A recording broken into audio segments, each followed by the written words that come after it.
Glenda. Di ba bukas Valentine's Day, di ba? Oo, ate. February, bukas? February 14. 14. No? Ate. Yan, mahalaga ba sa'yo ang February 14? Oo naman, te. Bakit? Araw ng mga puso. Uy, araw ng mga puso ba yun? Oo, te. Ah, bakit? Ano bang paniniwala mo? Pag araw ng mga puso. Siyempre, Mm. yung February 14, Ah, araw ng mga puso. araw ng mga puso. Yung mga magsyuta, Magsyota. magmamahalan, Nagmamahalan. ganun. Oh. Ay, ganun ba? May boyfriend ka na ba? Mayroon, te.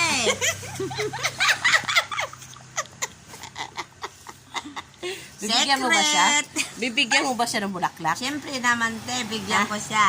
Ha? Ikaw magbibigay. Ako magbibigay. Tapos, pag binigyan mo siya ng bulaklak, ano sasabihin mo sa kanya?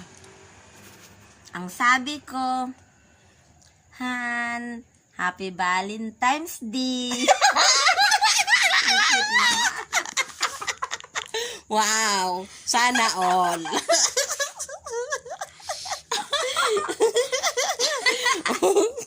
Wow, mapapasana all ka na lang. Naka-ready na ba yung bulaklak mo? Ay, nakaredy ate. Nandun sa kwarto.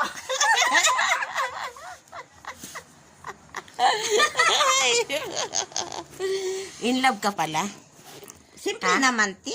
Ay, ganun ba? In love ako kasi Mm. February 14 bukas. Ah, Kaya ayun, ayun. hinanda ko yung bulaklak.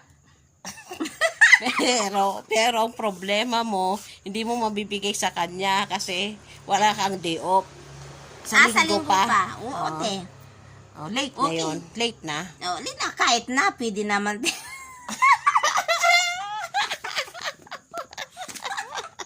Oh, yun. Sa akin, walang Valentine's. Sa kanya mayroon.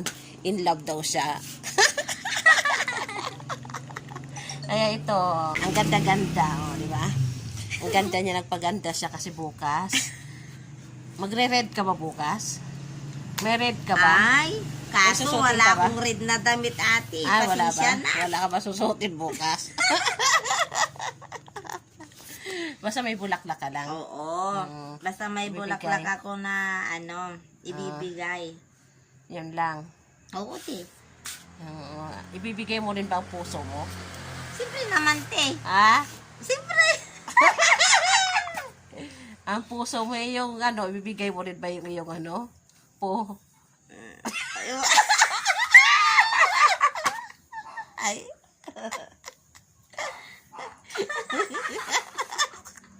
Kinikilig siya. Bibigyan niya raw yung puso niya. Puso.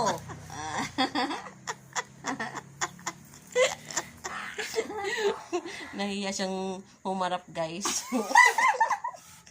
Wag na, nakakaya naman eh. Nahiya raw siya, Yung guys. buhok ko na lang titignan. Maganda sa likod, pagharap.